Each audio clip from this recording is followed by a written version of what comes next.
Bhagavate Vasudevaya. Om Namo Bhagavate Vasudevaya. Narayanam Namaskrityam Naram Cheva Narottamam Vim Saraswati Vyasam Tato Jaya Udiraya Nashtaprayeshu Bhatreshu Nityam Bhagavata Sevaya Bhagavate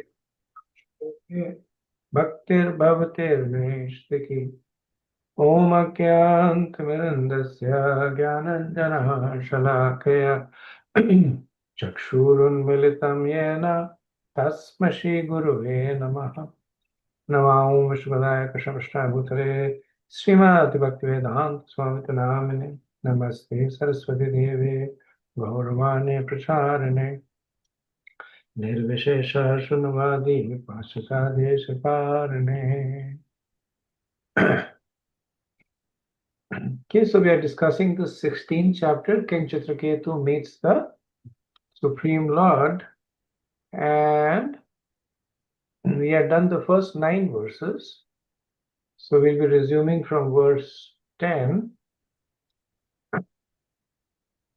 And just to set the context, because it's been a while, this chapter, the first part of the chapter, it is a conversation between the soul of the dead child of Chitraketu. So when Chitraketu's son was poisoned by his eldest wives, co-wives, then the whole palace and the whole kingdom actually was in lamentation.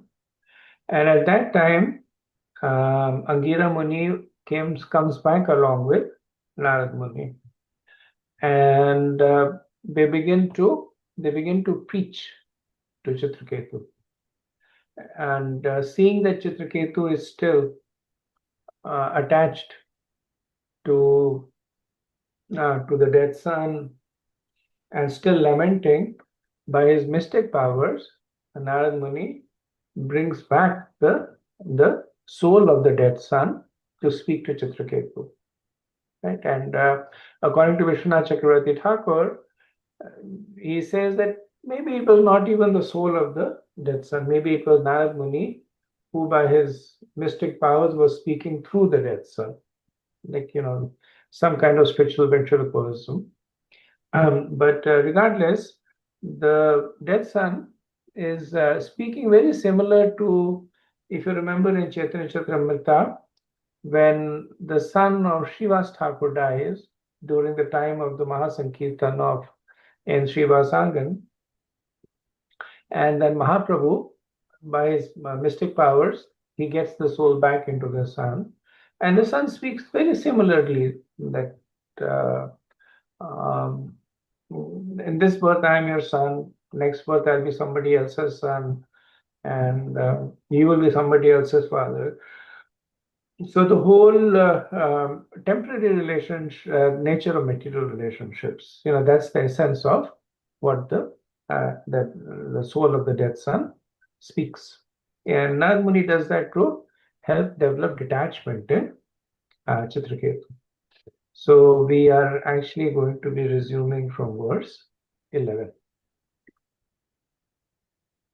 And this is the last verse that is spoken by the son. Well, second last, 11th is the last verse. Nahi asyati priya kaschena priya swaha paropi va eka sarvadhyam drishta katranam gunadoshayaho. For this living entity, no one is dear, nor is anyone unfavorable. He makes no distinction between that which is his own and that which belongs to anyone else. He is without a second. In other words, he is not affected by friends and families, well-wishers or mischief mongers. He is only an observer, a witness of the different qualities of men. So this verse is translated a little differently by Prabhupada and Vishwanath Chakravarti Thakur.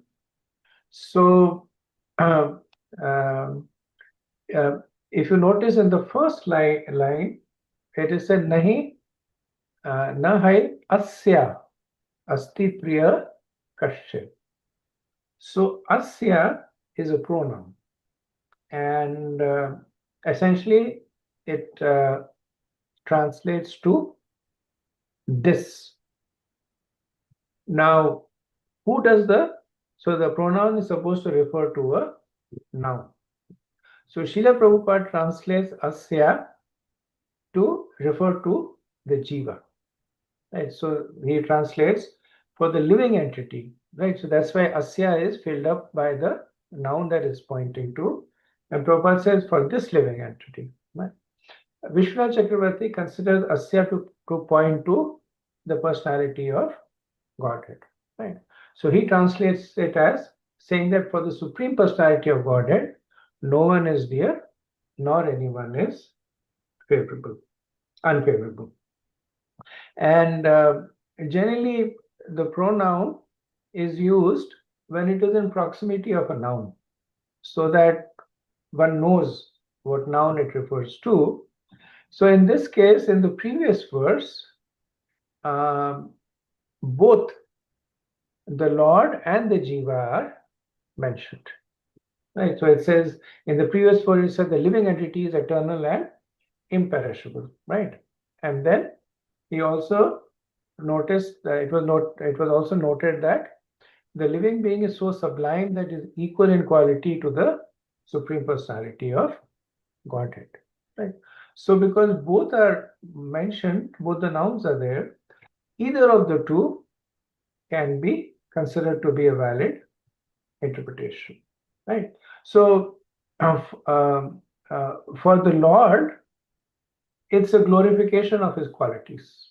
That he's neutral and he's not affected by friends and enemies, favorable and unfavorable. For the jiva, so when the statement is made that the jiva is neutral, no one is dear to him, nor anybody is unfavorable, then it is pointing to a liberated jiva. So Vishwanath Chakravarti Thakur says that, and now Vishwanath Chakravarti Thakur considers to point to the Lord. So he says that the Lord does not have relationships that are due to ignorance, meaning he does not have relationships on a material platform.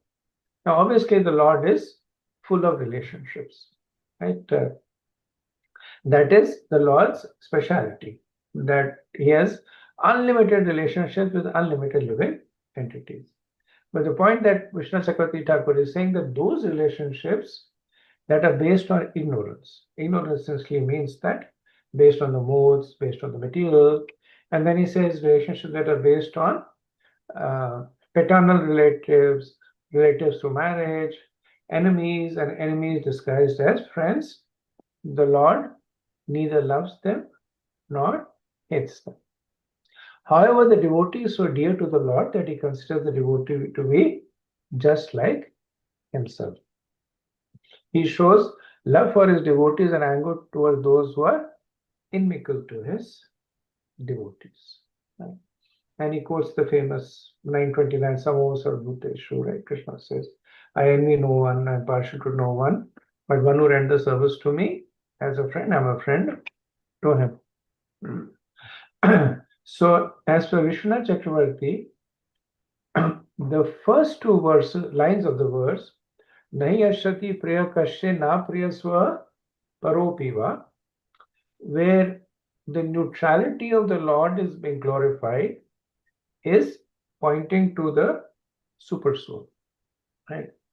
The last two lines, Eka sarva dhyam drashta kartaram guna doshaya, that he is only and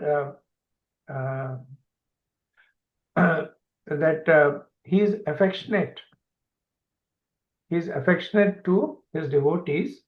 That points to Swayam Bhagavan. So this simultaneous partiality and impartiality, Vishnu Chakravarti says, is not a fault in the Lord, but it is an ornament. It is a manifestation of his quality of reciprocating with impartiality. It's an interesting concept that if one is neutral to the Lord, the Lord is neutral towards them. If one is inimical, the Lord is inimical. One is friendly, the Lord is friendly. So even though the Lord is displaying different flavors, but actually the underlying flavor is reciprocation with impartiality. Okay, let's do the next verse. नादतात्म हि गुणामा ना दोषं न क्रियाफलम् उदासीनवदासीनः प्रावरदृग् ईश्वरः. The Supreme Lord, Atma, the creator of cause and effect, does not accept the happiness and distress that result from fruitive activities. He is completely independent of having to accept a material body, and because he has no material body, he is always neutral. The living entities, being part and parcel of the Lord, possess his qualities in a minute quantity. Therefore, one should not be affected by lamentation. So this is the concluding verse of what the soul of the dead boy says. Now, this first two lines, na data atma hi gunama, na dosham na kriya phalam. So you remember there is a verse in the Bhagavad Gita that is very, very similar to it. Na tate kasyat papam, na cheva sukratam vidu, agyane avratam jnana, tena muyanti jantava. Right? That the Lord does not assume anybody's sinful or pious activities. Those who consider it, they are covered with ignorance. Right? This is 515. And then Krishna says in 999, Nachamam tani karmani nibandanti dhananjaya udasina vadasina asaktam tesu karmasha. Right? So this verse is very close to the last two lines of the present verse. This verse is 9.9 Bhagavad Gita. This is very close to the last line, udasinva dasina pravaradrik ishvara, where it says that Krishna says that all this work cannot bind me. I am ever detached, seated as the neutral udasina one. Right? So when the Lord says that he is neutral, does that mean that he is passive? Does that mean that he is devoid of action? Right? And the answer to that clearly is no. His neutrality means that he is impartial. Right? His neutrality does not mean that he is passive. Just like a judge, he is very active. He's listening to the case, weighing the pros and cons, questioning if needed, examining various aspects. But everything that he is doing, whether he gives a guilty or an acquittal, he is impartial. That is why he is considered to be neutral.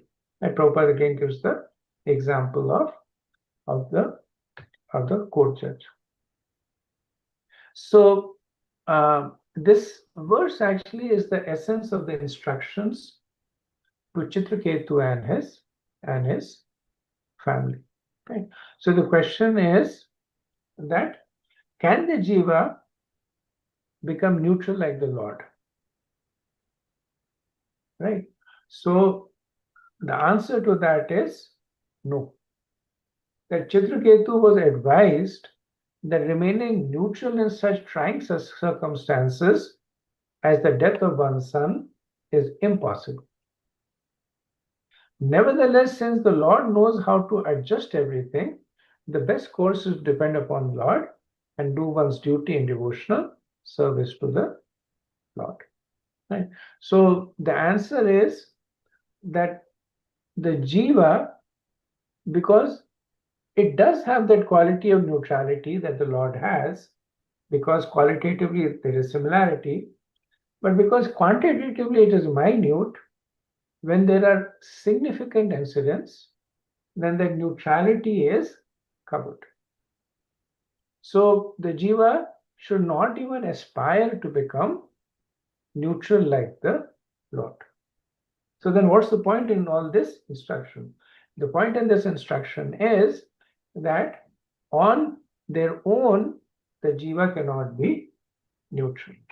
But by surrendering to the Lord, the uh, uh, the impact of the incidents will be mitigated. Okay? So Vishwanath Chakravarti concludes this as saying, without surrender to the Lord caused by the mercy of devotees, difficulties arise for persons like Chitraketu who are overcome by grief and illusion to cross over samsara. What more is there to be said? That is the meaning of this section. Right? So this section is the instructions by the jiva.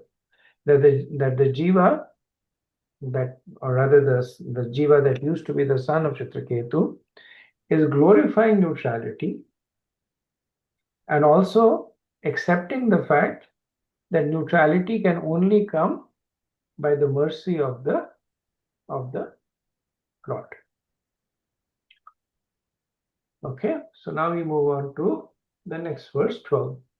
Shri Bhadrayane Ruvacha Ityudirgato Jiva Jnanatastasya te tada Vismita Mumukshu Shokam Chitvatma Sneha Shrankhalam. Shri Sukdev Goswami continued, when the conditioned soul Jiva, in the front of Maharaj Chitraketu's son, in the form of Maharaj Chitraketu's son, had spoken in this way and then left, Chitraketu and the other relatives of the dead son were all astonished. Thus, they cut off the shackles of their affection, which was due to their relationship with him, and gave up their lamentation. Right? Which was Narad Muni's instructions, intention, right? So in 5 verses, we see what happens after Maharaj Chitraketu and his wives, they receive these instructions from the dead son. Right? So the first thing that happen is that they're astonished that the son that they were considering to be dead and gone was dead but not gone, because he came back. So they were astonished, and they were illuminated by the instructions that was given. So because of that, they gave up the shackles of affection due to the relationship. And because the affection was the cause of the lamentation, they also gave up the lamentation. So we see Narad Muni's expertise over here, that he could have preached, and he does preach, and it could have had some effect.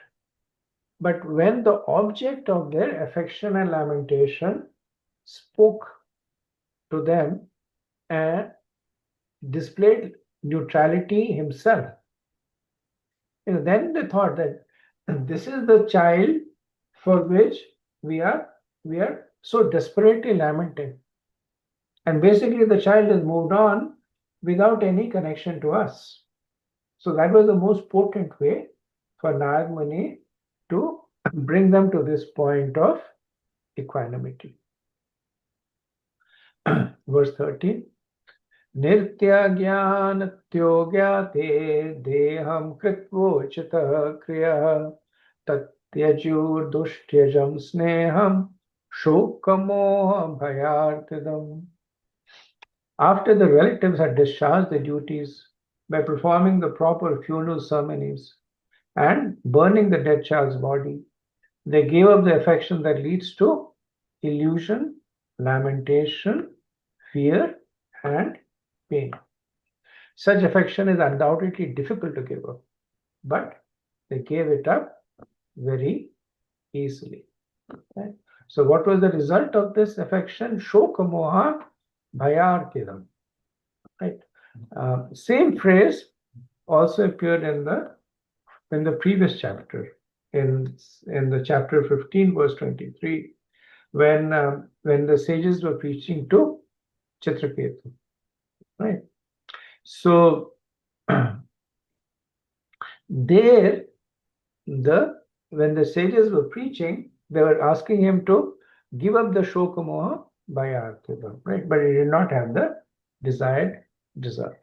Here we see that these four undesirable symptoms, right, which is affection, lamentation, illusion, and fear.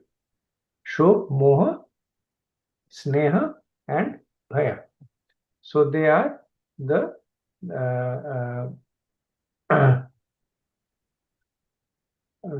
Shok, moha, bhaya, and sorry, sneha is the result. Sneha is the cause. So because of their affection, there were four undesirable consequences: shok, moha, bhaya, and arti. Because of sneha, there was shoka, which is lamentation, moha, which is illusion, bhaya, which is fear, and arti, which is distress. So, because of Narad Muni's expertise in having the dead son preach to the mothers and fathers, Sukdev Goswami is saying that this sneha is very difficult to give up. Right? And it becomes even more intense when the object is affected in some way, right? So there may be cases when a person may have some affection for, let's say, a friend, but when the friend dies, then that affection becomes a lot more intense. It is mixed with regret, mixed with some kind of guilt, mixed with longing, so that affection becomes more intense at that time, right? Which was the case in the case of Chitraketu and his wives. But because of this preaching, they quickly gave it up. Verse 14. बालज्ञो वृत्तस्तत्र बालहत्या हत प्रबलः बालवृतं चेतो ब्रह्मनिर्यनिरूपितं यमुनायां महाराजा स्मरन्त्यो द्विजभाषितम्. Queen Krityadyuti's co-wives, who had poisoned the child, were very much ashamed and lost all their bodily luster. While lamenting, O king, they remembered the instructions of Angira and gave up their ambition to bear children. Following the directions of the Brahmins, they went to the bank of Yamuna, where they bathed and atoned for their sinful activities.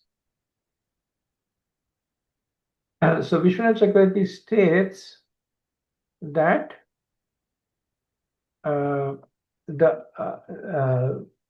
so earlier on this was a little bit of a mystery, because if you remember, when the son died, then Krityadyuti was crying and even the co-wives were crying. The difference was they were crying false tears, but nobody really knew the cause of the death.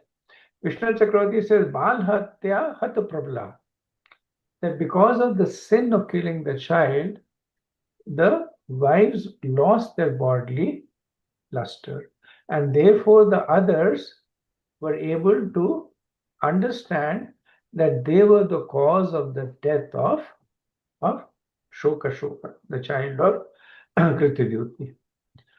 So a more general statement is that this is the effect of sin, that one loses their effulgence, right? And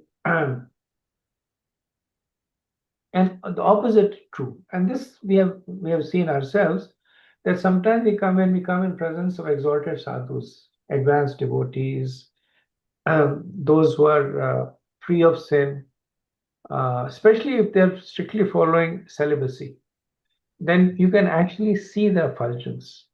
How their face is glowing, how their body luster is so bright, right? And the opposite also happens, right? Sometimes we go in presence of people, and just seeing that people, it's like there's a dark cloud over them. Like, their eyes, their skin, the way that they conduct themselves. And you can understand that in the presence of somebody who is sinful, indulging in, in sin, right? So earlier on, it was noted that when Indra killed Vishwarupa, because of the sin of Brahmahatya, he lost all his bodily luster. So the ashamed wives, uh, the reason they were even more ashamed is because now they were identified as being Bal Hatyar, so killers of a child.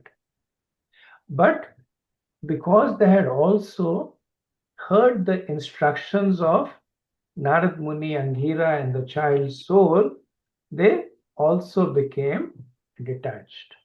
So they repented following the instructions of the Brahmanas, and they followed the requisite penances like bathing in the river, fasting, giving, and charities, and other forms of austerity. So Vishnu Chakravarti says that they too became free of the sins of killing a child. They also became receptive to the teachings of Angira and became detached from the desire to have a child. So not only did they become free of the sins of killing a child, they also became detached from the material conception. So this is the potency of the sadhu sangha. Chitraketu and Kritadyuti, they were materially attached, but they had not performed any sins. Right? So one can understand they benefited. But the wives, they had performed one of the most abominable sins, being mothers that killed a child, right, through poisoning. But because of the potency of the Vaishnava Sangha, they not only became freed of that sin, they also became free of material attachments. Srila Prabhupada writes a strong purport when he talks about the women in the present day society who habitually kill their own children in the womb, but do not go through the requisite atonement and therefore remain contaminated by the sin. And then Prabhupada gives the solution also, saying that if one chants the Hare Krishna Maha Mantra without offenses, all of one's sinful actions are surely atoned for immediately. But one should not commit such deeds again, for that is an offense. Right? So that becomes uh, um, the seventh offense, right? Performing sinful activities on the strength of the holy name. Yeah, let's go to verse 15. Saitam prati buddhatma chitrake vijokitibi granda kupa niskranta sarapanka ivadvipaha. Thus enlightened by the instructions of the Brahmanas and Gita and Narad, King Chitraketu became fully aware of spiritual knowledge. As an elephant becomes free from a muddy reservoir of water, Chitraketu came out of the dark well of family life. So it's interesting that at the beginning of the sixth canto, this particular canto, first chapter, Parikshit Maharaj had compared atonement to Hasti Snan, the bathing of the elephant, followed by, which is inevitably followed by rolling in the same mud. Here, the analogy is used, but in a different way, saying that by the potency of the instructions of Narad and Angira, just like an elephant becomes free from a muddy reservoir of water. And so the elephant takes a bath and becomes clean. Now, what is the difference between the two cases? The difference is that Sukadeva Goswami in the first chapter, 6th canto, was talking about atonement as given in the Karamkand section of the Vedas, the Praishchit. Here the the wives of Chitraketu and Chitraketu himself, they received spiritual enlightenment, right? So that is why the the elephant bathing analogy becomes a little different over here. That the elephant after bathing does not again would go into the into the mud. Now, one question that comes up over here is that how did the purification of Chitraketu and his wives happen so quickly? Right. So the understanding is that the purification was from the intensity of the emotions. So the emotion that Chitraketu and Kritidyuti were feeling was grief, very, very intense grief. The emotion that the co-wives were feeling was initially very, very intense envy, and then later on, equally intense shame. Right. So all the people involved over here were under the sway of very strong emotions. Then the second thing that happened over here was the potency of the preachers. That Narad Muni and Angira were able to use the force of these emotions to break the bonds that were causing this emotion. So sometimes when the farmers, they build a dam to hold back the water. So they might make a dam made of brick or mud, and the water keeps piling up, piling up, piling up. And then at one point, the pressure of the water becomes so high that actually it sweeps away the dam. So what is the cause of the sweeping away of the dam? The dam itself. Because it is the one that caused the water to pile up and build all the energy to sweep it away. But it has to be used properly.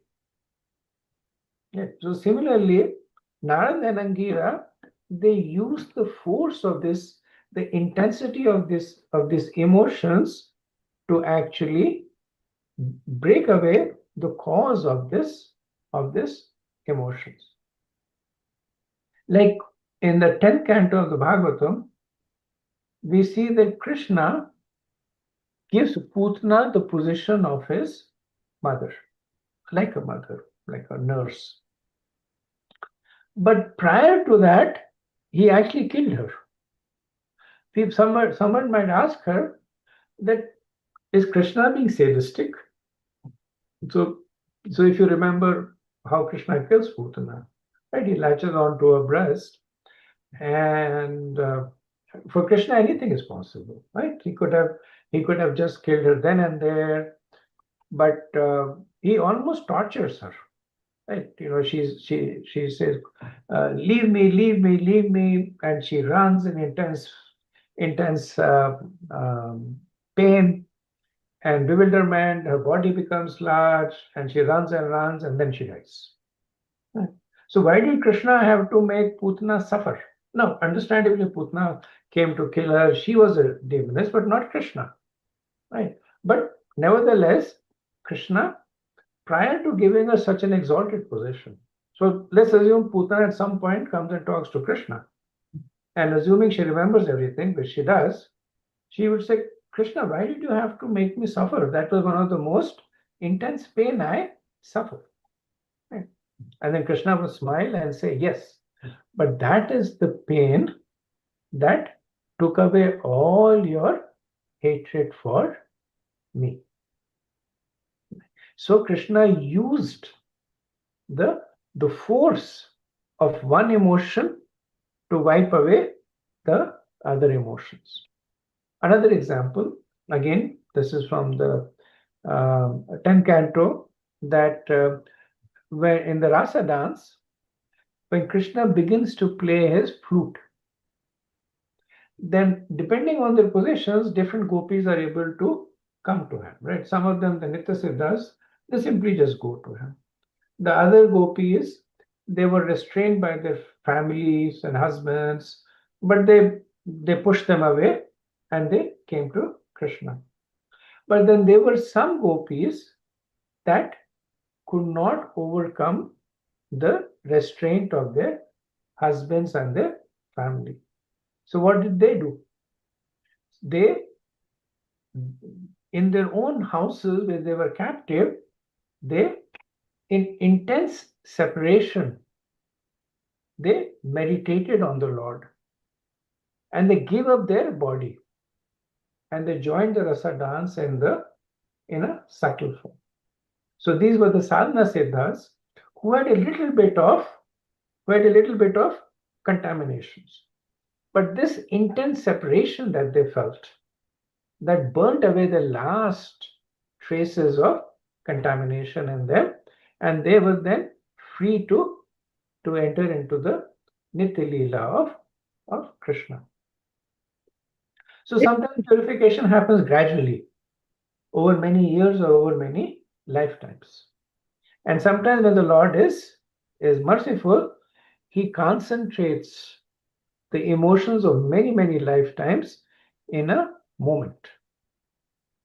Right? And for them, that moment may be like many lifetimes. But essentially, it is the concentrated mercy of the Lord. Okay, verse 16.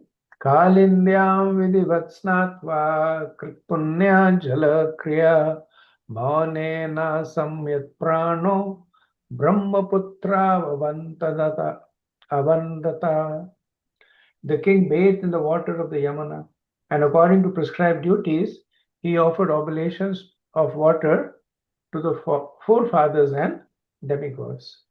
Very gravely controlling his senses and mind, he offered his respects and obeisances to the sons of Lord Brahma, Angira and Narad.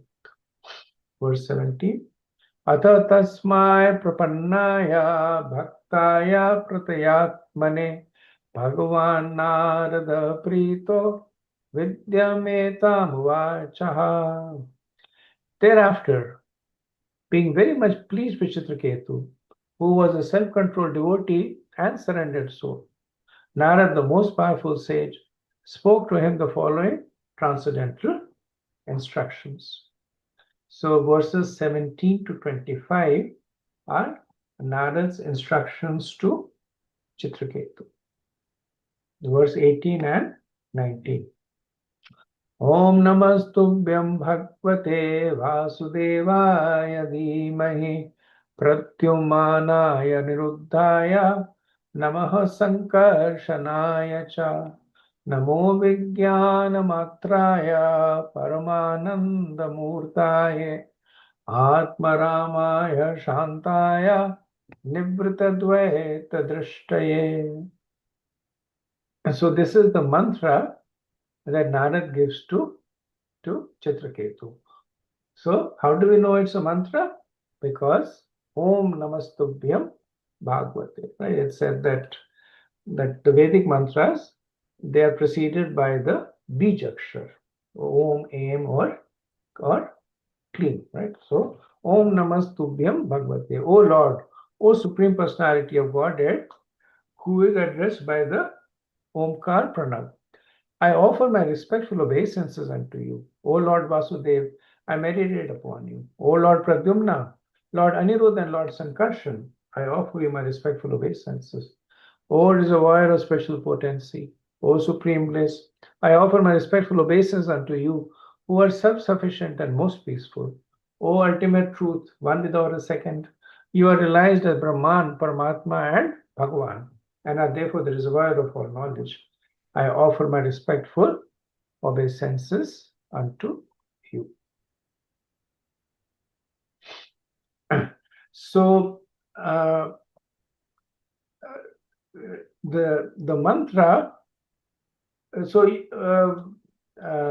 it is addressing the Chaturvyuha, right? So Vasudevaya Dhimaye Pradyumnaya Niruddhaya Sankarshanaya Cha. So in these two verses and in the next verse, Narad is going to also offer 9 terms. So 5 of them in these 2 verses and 4 in the next verse that distinguish the Supreme Lord from the conditioned embodied Jiva. So Srila Prabhupada says that in the Bhagavad Gita, Krishna says he is Pranav, Sarva Vedeshu, the syllable Om in the Vedic mantras.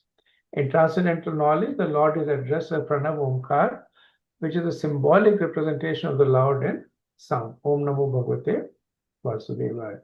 So Srila Prabhupada often does that. You'll see that whenever the word Om comes, Prabhupada quickly wants to clarify that the Om refers to the personality of Godhead.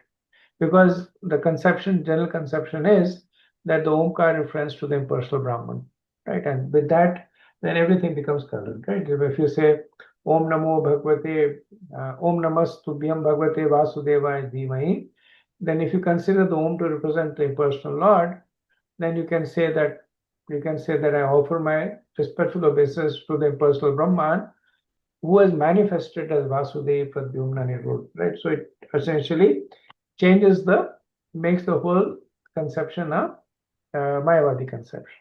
So generally, Srila Prabhupada puts in a quick note to remind that don't think the Om refers to the Brahman.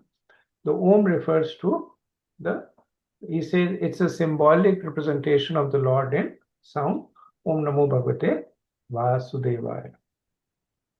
Then Srila Prabhupada explains the position of the Chaturvyuha, right? And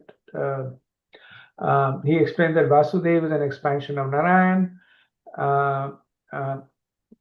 expands himself as Pradyumna, Niruddha, and Sankarshan. From Sankarshan comes a second Narayan, expansion, and from this Narayan comes the further expansion of Vasudeva, Pradyumna, and Niruddha. The Sankarshan in this group is the original cause of the 3 Purushas, namely the Karunadaksha Vishnu, Garbhodaksha Vishnu, and Shodaksha Vishnu. Shodaksha Vishnu is situated in every universe in a special planet called Shvetadvi. This is confirmed in Brahma Samhita Andantarastha. The word And means universe. Within this universe is a planet called Shvetadvi, where Shodaksha Vishnu is situated, and from him come all the incarnations within the universe. Right? So, quick understanding of Chaturvyu. There are 2 Chaturvyuhas. Right? The first Chaturvyu, it says that Narayan expands into Vasudeva, and then Vasudeva expands into the other 3 personalities, Pradyumna, Niruddha, and Sankarshan. Then from second Sankarshan comes the second Narayan, and from the second Narayan comes again the same thing, Vasudeva, and the Vasudeva then expands into Pradyumna, Niruddha, and Sankarshan. And then from the Sankarshan in the second Chaturvyu, who is known as Mahasankarshan, comes the 3 Purusha avatars. And now there are also 5 differences between the Lord and the Jiva that are given in this verse. So first is Vigyan Matraya, that the Supreme Lord is covered with pure Chit Shakti. He has a form full of knowledge, while the Jiva is covered with a form full of ignorance. So Prabhupada says that there is no such differences between Krishna and his body, right? Because his body is full of knowledge. But we receive material bodies because of lack of knowledge, right? And that is why the Lord is addressed as Vigyan Matraya Paramananda Murtaya. So Paramananda Murtaya says that the Lord has the form of highest bliss, whereas the Jiva has the form that is made of the Panch Mahabhutas, essentially a material form, and matter by nature is ignorance. As Prabhupada says that indeed his very form is Paramanand. This is confirmed in the Vedanta Sutra, Anandamayo Vayasat. By the nature, Lord is Anandamaya. Whenever we see Krishna is full of Anand in all circumstances, no one can make him morose. So that was the second difference. The first was that Krishna is Vigyan Matraya and the Jiva is Avigyan. Second is Krishna is Paramananda Murtaya, right?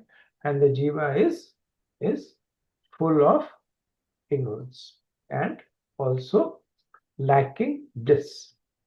Third difference is Atma Ramaya. So Atma Ramaya means Atma Ram, right? The famous Atma Ram word, that the Lord enjoys his own bliss, while the Jiva enjoys the bliss of the material objects. The Prabhupada says Atmaraya means that the Lord does not need to search for external enjoyment because he is self-sufficient. What difference is Shantaya? That he is free from disturbances while the Jiva is always disturbed. And the fifth difference is Nivritta Dvaita Drishta, which means that the Lord is not attached to the material world while the Jiva is fully absorbed in the material world. So Prabhupada says that Nivritta Dvaita Drashtaya, in our conditioned life, our bodies have different paths.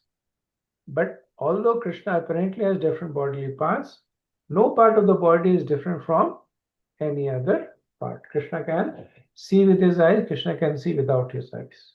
Therefore, in the Shrestha Upanishad, it is said that Pashyati Achakshu. He can see with his hands and legs. He does not need a particular body part, right?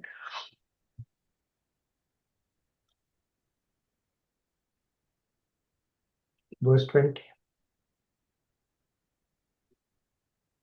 Okay, we'll do this verse and then we'll stop for discussion. Atmananda Bhutaye Nyasta Shaktaya Urmaya Namaha Rishikeshaya Mahate Namaste Nantamurtaya. Perceiving your personal bliss, you are always transcendental to the waves of material nature. Therefore, my Lord, I offer my respectful obeisances unto you. You are the supreme control of the senses, and your expansions of forms are unlimited. You are the greatest, and therefore I offer my respectful obeisances unto you. So, in the previous verse, 5 descriptions were given, differences were given, now 4 more are given. That Nyasta Shaktya Urmaya, that you have completely thrown off, Asta, the waves of Maya, Shakti Urmaya, in the form of attachment and hatred. The Jiva, however, is in the midst of attachment and hatred. 7 differences, Krishna is called as Rishikeshaya. That you are the controller of the senses, while the Jiva is controlled by the senses. Then Mahate, you are great. Vibhu, the Jiva is Anu or small. And the 9th is Anantamurtaya, that you have forms which are indestructible, while the forms of the Jiva are destructible. Prabhupada quotes Advaitam Achyutam Anadim Ananta Rupam, right? That the forms of the Lord are innumerable. But the conditioned soul is limited to only one form. From history, we learn that a conditioned soul by mystic power can sometimes expand into 8 forms, but the Lord's bodily expansions are unlimited. This means that the body is the personality of God, it has no beginning, no end, unlike the bodies of the living entities. Right? So these were the 9 differences that are given. Okay, so I'll pause over here and see if there is any discussion.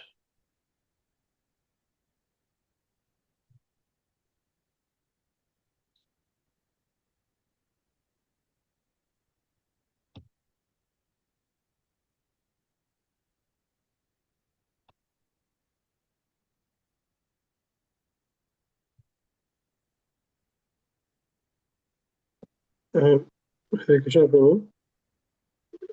You were talking about the gopis and when the Rasila happened and all that, and then we were reading about Krishna is like this, Krishna is like that. I know it's not the context, but it just came into my mind when you were discussing. You know that the gopis they don't even worry about all this quality of Krishna, correct? If Krishna is a supreme personality of Godhead and his body is like this, indestructible, he never forget anything and we forget. Just a comment while you were saying the Rasila before, and then we were Mhm. talking about this one. The contrast of those.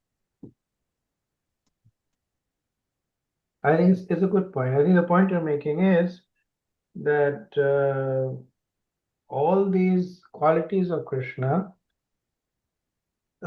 So the one way that I understand it is that the gopis are aware of these qualities, but it does not affect them. So they're not ignorant of the qualities, right? They know that Krishna is God. They know that Krishna's body is spiritual. They know that he has unlimited potency. Yeah, so they know everything. They have to, because they're part of Krishna's Swarup Shakti, right? They have to know, but it does not affect them. That's the that's the unique characteristic of these exalted devotees. So you're right, it is as good as them not even being aware of. Mm. Thank you, Prabhu. Thank you. Hare Krishna Okay. Prabhu. Yes, Prabhu. Uh, in one of the verse where we said that Jiva cannot have the or it is impossible uh, from the goal perspective, the instruction was that the Jiva should not aspire to be neutral like the Lord. So as it is impossible. So how to take this? Like entire teaching uh, aims to detach, right, uh, for Chitraketu from the grief. If the goal isn't neutrality, what is the actual desired state of mind for that for any devotee? Yeah, thank you, Prabhu. Good point. So the statement, like if you, the full statement was that the jiva should not aspire for neutrality uh, because they can only attain it by the mercy of the Lord. Right? So neutrality in itself is not condemned, or it's not given as an impossible position. But as in everything, so if you go back to the Bhagavad Gita, uh, when Krishna speaks about uh, Nishkam karma, which is essentially neutrality, then he quickly speaks about Bhakti Ashrat Nishkam karma. Right? He speaks about Jnana Ashrat also, and but then he's theoretically it's possible, but then he says that he takes our attention towards Bhakti Ashrat Nishkam karma. Why does the person become neutral? Because their attention is focused to the Lord. So they automatically become indifferent to everything else. So the purport remains the same, that the jiva on their own cannot accomplish a lot.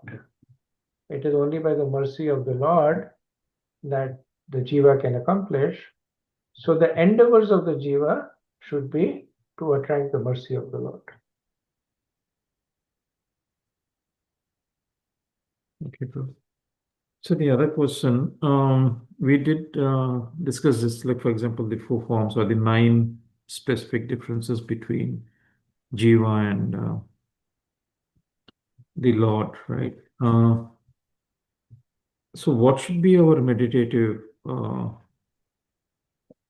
option? Is it like we need to have these like this kind of